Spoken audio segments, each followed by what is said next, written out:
gang, what's up? Welcome back here to another edition of Intuitive Angling, and really appreciate you guys taking some time to watch the video. Just got done training jiu-jitsu, getting ready to pick Elijah up here at school, and wanted to do the video real quick.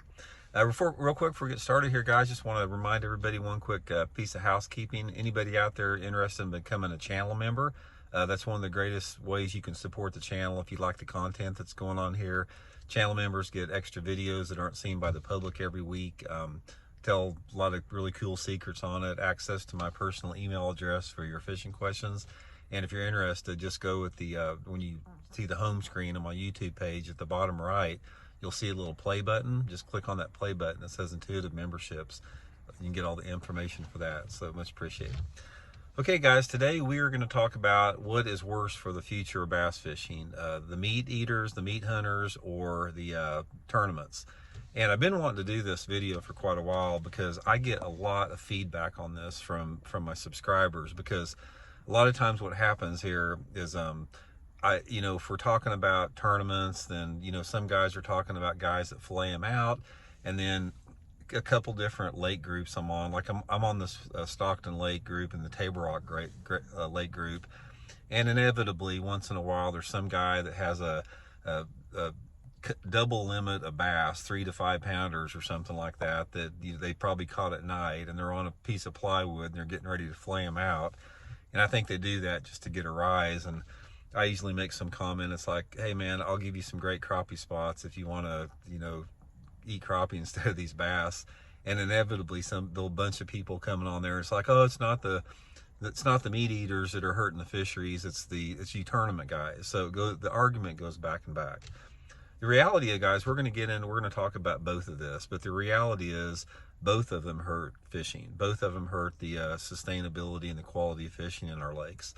One thing that I'm going to say right off the bat, guys, is we have fewer fish in our lakes right now across the board than any time in history. It's like there were so many more bass back in the lakes 40 and 50 years ago, and that's a direct result of fishing pressure. There's no denying that. The thing that sort of like sugarcoats that and sort of puts up, you have this illusion of good fishing, is the fact that we become so good at catching bass with different type of technology that we have, whether it be fishing equipment or electronics or boats or trolling motors, whatever. We have just become extremely efficient at catching bass, almost like commercial trawlers have that have depleted the oceans. So therefore, you don't really see how poor the bass fishing really is in this country. But I'll tell you one way how you can find out how poor the fishing is in this country. Go back, and the next time you go fishing, tie on some lures that were only available like 60 years ago. Put you on a Lazy Ike, put you on a River Runt, put you on a hula popper or something like that, and you go out and see how many bass that you can catch. And you used to be able to rip them on that, but you simply can't do that because you don't have as many fish in the lake. And here's one example I'll say about this. I got this friend that has access to this friend has access to this big ranch that has a bunch of private lakes on it. These lakes are anywhere between like 100 to 300 acres in size.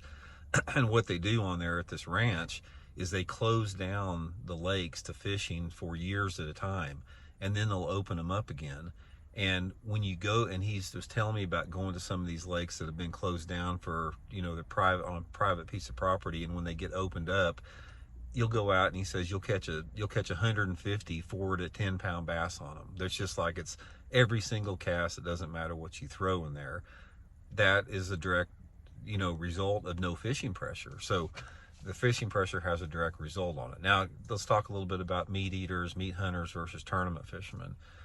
Let's talk a little bit about the meat hunters. The meat hunters, guys, when you're talking about in terms of bass fishing, we as bass fishing, if you're watching this channel, you probably release most of your bass. There's not a lot of people that eat bass that watch channels or follow tournament fishing.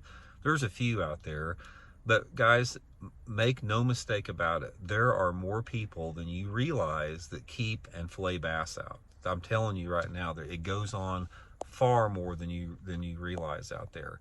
And the thing about keeping and eating bass is you know, there's no catch and release there. It's like if one goes into the fillet knife, that's a bass you're not going to catch again, and that's a bass that's not going to lay, you know, hundreds of thousands of eggs next year. So from that standpoint, yeah, it has a tremendous effect on the quality of the fishing. And as more people, you know, fish, and there's more people that keep bass, and these guys that keep bass get more, you know, skilled at catching bass, it definitely has a direct impact on the quality of the fishery, for sure. I remember one of the stories that always stands out to me. Aaron Martins told me about when he was down at Falcon Lake years ago. He said that he went to the marina there, and I guess they had a fish cleaning station, and there was this old dude on there that had like a limit of 7 to 10 pounders, and he's flaying them out, and Aaron is just horrified. He went up to this guy and he goes, I just got to ask you a question. How can you kill these giant trophy bass like this? And this guy looked up and he goes, I don't give a damn if these fish are 12 inches or 20 pounds. If it's a legal fish, I'm going to keep it and clean it. So you have that mentality out there. You have the mentality of some people that it's all about me. I don't care anything about the future of fishing. It'll be fine regardless how many I keep and catch. Okay, that's one element. The next element is the tournaments. Guys, tournament fishing, from what I have seen in it, when you talk about the numbers of fish that actually die from, you know, tournament fishing, post mortality, all that type of stuff, I'm on the side of the fence that I believe that tournament fishing harms our fisheries' long-term sustainability even more than the meat hunters, simply because the sheer number of people that do it. There are tens of thousands of tournament anglers and thousands of bass tournaments held every year across the country out there. And aside from the bass that die from like being hooked very deep, or they bleed out or something like that, or if they're caught in the summertime or during the post spawn or they're weak, there's a tremendous amount of delayed mortality in the bass that we don't realize. And I have seen this because I fish so many tournaments, guys, pro tournaments, FLW's, Bassmasters, where you have a tournament that is like held in a little bit warmer weather months, specifically like during the post spawn, and they've got coolers full of dead bass that didn't make it at the weigh-in, but they've also got bass in the release tanks that are up on their sides or they're weak, and you know they're not going to make it. And I have weighed in a lot of fish that they were alive when I weighed them in, but they were hurting for whatever reason. They couldn't survive the stress of a day in the live well. And I know those fish didn't make it, even though they counted them live. They counted them live on my creel because they were still breathing, but I know that those fish were not going to make it. And I just felt terrible about it, but there's nothing I can do about it. If I did everything that I can to keep those fish alive and they still didn't make it, that's just part of it. So from my point of view, I think one of the reasons that the fisheries are tougher than they've ever been before, and they will continue to get tougher, is the sheer number of tournaments. Now, and here's another thing about it. You can deny that, or you can say, oh, Randy, do you ever say anything positive? Guys, I want to bring this to my attention because I'm concerned about the future of the sport, the sustainability of the sport. I think one of the problems we have in the fishing community as a whole is everybody is too focused on themselves. They're focused on what they can get for themselves, how many fish they can catch today, how many, if they can get their limit and flay it out, or if they're just focused on here and now. They're not focused on what our actions are doing to the future sustainability of our fisheries. And if you don't think that an ever increasing amount of fishing pressure and anglers on the water, whether it be the guys that flay them out or whether it be the tournament fishermen, if you don't feel that that has an impact on the sustainability and the quality of our fisheries moving forward, you are in denial of reality. It's inescapable out there. So the point of the fact is what do we do about it? You know, how do we compensate for a sport that's getting more popular all the time, and we're loving it to death, sort of? How do we compensate for that? There's only a couple solutions. The first solution would be, you know, increase stocking programs, increase habitat restoration, things that you try to improve the quality of the sports. You know, stricter creel limits, things that ensure the sustainability of the future of the sport. The second that you'd have to do is you have to have a little bit tighter regulations on the number of tournaments out there. You know, all the lake authorities, the Corps of Engineers or something like that, they don't have to issue tournaments to anyone that wants a tournament. The tournaments can be scheduled at times of the year where they're not as stressful on the bass. Like, in my opinion, there's no reason we should ever have any tournaments during the middle and the heart of the spawn or in the post-spawn and early summer. The fish need to spawn undisturbed. We don't need to be jerking them off their beds.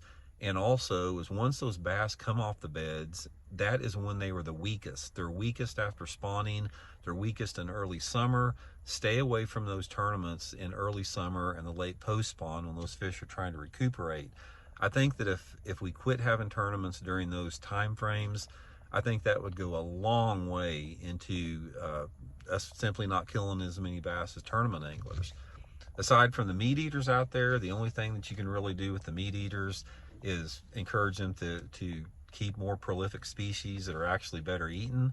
But the problem that you have that I've ran into with the meat eaters out there, the bass guys that meat eat, is they think that if they spend so much money on this equipment, the bass fishing tackle and lures and boats and that stuff, they got to bring some fish home to justify that expense.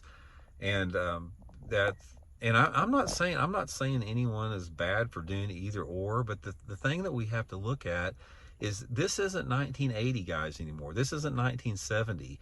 We are on the precipice of loving the sport too much, in the fact that you can't continue to have these practices of keeping and killing fish and having tournaments during times of high stress for the bass and not expect us to suffer consequences as a result.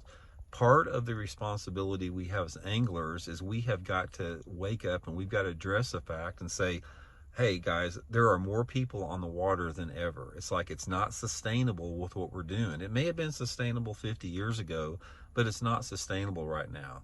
And I just think I see a tremendous amount of lack of awareness amongst the fishing and outdoor community in general about the impact that our pressure that we put on our wildlife has in a long-term future.